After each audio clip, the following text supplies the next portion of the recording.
तुम्हारे अगर बीवी या बेटी या माँ का इंतकाल होता तो ये बोलते थे क्या तुम सोते थे, तुम सो पाते थे क्या? इस तरह से बात कर रहे हैं। मैं गलती से बोल दिया, अपनी बीवी के बारे में बोलते थे, अगर जल जाते थे अल्लाह ना खास्ता वहां पे, आपकी बेटा अगर आपका इंतकाल होता, वहां पर शहीद होते, तो आप बोलते थे ये बात। अब ये लिए जा रहे हैं, उनके लिए बोल रहे हैं। कटे हुए लाशों को, जले हुए टुकड़ों को देख के क्या फायदा, क्या हासिल होता? कहीं को जा रहे हैं वहां पे? तुम्हारे को बोलने का कौन इख्तियार है? तुम कौन? हुकूमत, कांग्रेस हुकूमत भेज दी, सीएम रेवंत रेड्डी साहब भेज रहे हैं। अस्सलाम वालेकुम वरहमतुल्लाहि वबरकातुहू। आज एक वीडियो मुसलसिल वायरल हो रही है, जिसमें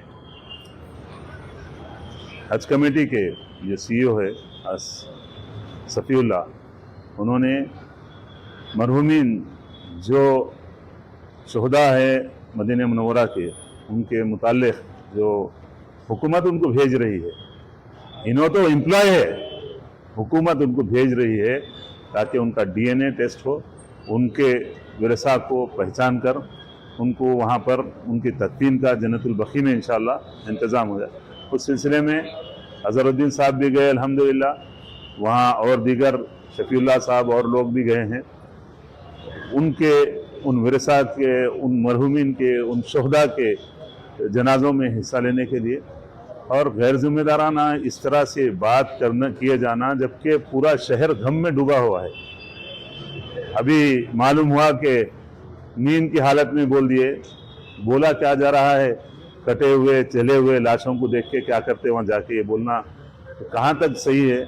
इसके खिलाफ हम फ़हीम कुरैशी साहब से नुमाइंदगी किए, चेयरमैन हज कमेटी जनाब खुसरो बियाबानी साहब से नुमाइंदगी किए, कलेक्टर हैदराबाद साहिबा से नुमाइंदगी किए कि गैर जिम्मेदाराना ये बातें, ये गैर शरई, इंसानियत से गिरी हुई ये बातें करना, और इस जगह पर हज कमेटी में ऐसे गैर जिम्मेदार अफराद का दाखिल होना और यहाँ जिम्मेदारी दिया जाना बिल्कुल गैर अखलाकी है।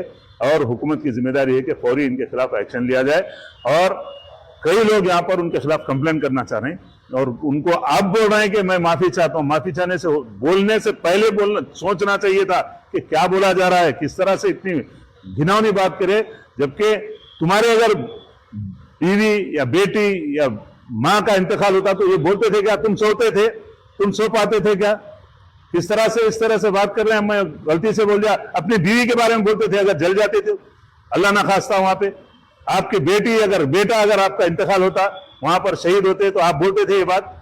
अब माफी चाहने की बात होने, जबकि पूरा प्रेशर हर तरफ से मालूम होगा, अब थू हो रही, तो आप बोल रहे माफी चाहता हूं।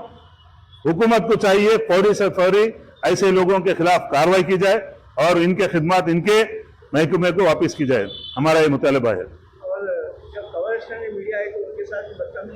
अभी ये बात सुने, हमारे खान साहब बता रहे थे और मीडिया वाले उनको खिलाफ कंप्लेंट करते। सफीउल्लाह साहब मेरे खिलाफ कंप्लेंट कीजिए, मैं आपके खिलाफ बयान दे रहा हूं। आप जिस तरह से जो गंदे अल्फाज इस्तेमाल किए, मैं भी वो शोहदा का एक भाई, एक बेटा, जो भी हो, अल्हम्दुलिल्लाह मैं, क्योंकि कलमे की बुनियाद पे मेरा उनसे रिश्ता है, इंशाअल्लाह ताला हम वो इस रिश्ते को कायम रखेंगे। हमारी भी तमन्ना है कि हमारी भी इंशाअल्लाह मौत हमारी भी मदीने में आए, वो और आप सल्लल्लाहु अलैहि वसल्लम के शहर में हमेशा के लिए हम आबाद हो जाए। और आप इस तरह से बोलना तमाम लोगों को बहुत ही, आप इतनी बड़ी जो जगह है दुनिया में मुतबर्रिक जगह अगर कोई है तो हरमैन और बैतुल मुक़द्दस, वहां वो शुहदा के लिए जा रहे हैं, उनके लिए बोल रहे हैं। कटे हुए लाशों को, जले हुए टुकड़ों को देख के क्या फायदा, क्या हासिल होता? कहीं को जा रहे हैं वहां पे? तुम्हारे को बोलने का कौन इख्तियार है? तुम कौन? हुकूमत, कांग्रेस हुकूमत भेज दी, सीएम रेवंत रेड्डी साहब भेज रहे हैं, यहाँ की पूरी गवर्नमेंट कांग्रेस की तरफ से जा रहे हैं। तुम एक एम्प्लॉय होकर लोगों के साथ दिल आजारी करते क्या? आपका जो तमाम जमात है इसमें, गवर्नमेंट हमारी है, तमाम लोग भी इसमें ताउन कर रहे हैं, उन सबके साथ आपने मजाक उड़ाया है, दिल आजारी की है। इसके खिलाफ कंप्लेंट कीजिए। चलिए मेरे खिलाफ सबसे पहले कंप्लेंट कीजिए, वरना हम सब मिलकर इंशाल्लाह तुम्हारे खिलाफ कंप्लेंट करें इंशाल्लाह।